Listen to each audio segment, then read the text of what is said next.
మధ్యకాలంలో court room drama కి సంబంధించిన కథలు ఎక్కువగా వస్తున్నాయి. ఒకప్పుడు ఈ తరహా కథల పట్ల ఆడియన్స్ అంతగా ఆసక్తిని చూపించలేదు.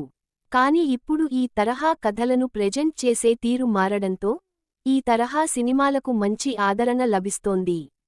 ఈ నేపథ్యంలో మలయాళం నుంచి వచ్చిన సినిమానే Janaki versus state of Kerala. జులైలో థియేటర్లలో విడుదలైన ఈ సినిమా ఈ నెల 15 నుంచి జీ5లో స్ట్రీమింగ్ అవుతుండగా 22వ తేదీ నుంచి తెలుగులోనూ అందుబాటులోకి వచ్చింది. కథ: జానకి విద్యాధరన్ అనుపమ పరమేశ్వరన్ రేప్కి గురవుతుంది. ఆ విషయాన్ని పోలీస్ వారి దృష్టికి తీసుకుని వెళ్లడానికి ప్రయత్నించిన ఆమె తండ్రి అక్కడ జరుగుతున్న ఒక గొడవలో ప్రాణాలు కోల్పోతాడు. తన ఫ్రెండ్ నవీన్తో కలిసి పోలీస్ స్టేషన్కి వచ్చిన జానకి తండ్రి మరణ వార్తను గురించి తెలుసుకుని కుప్పకూలిపోతుంది. ఆమె రేప్కి గురైన విషయానికి అప్పుడే పోలీస్ వారికి తెలుస్తుంది.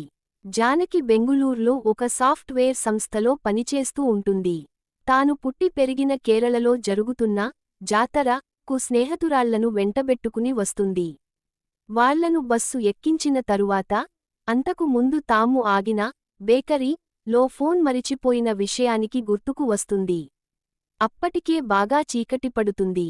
ఆ ఫోన్ కోసం బేకరీకి వెళ్లిన సమయంలోనే గుర్తు తెలియని వ్యక్తులు తనపై అఘాయిత్యానికి పాల్పడ్డారని న్యాయస్థానంలో జానకి చెబుతుంది.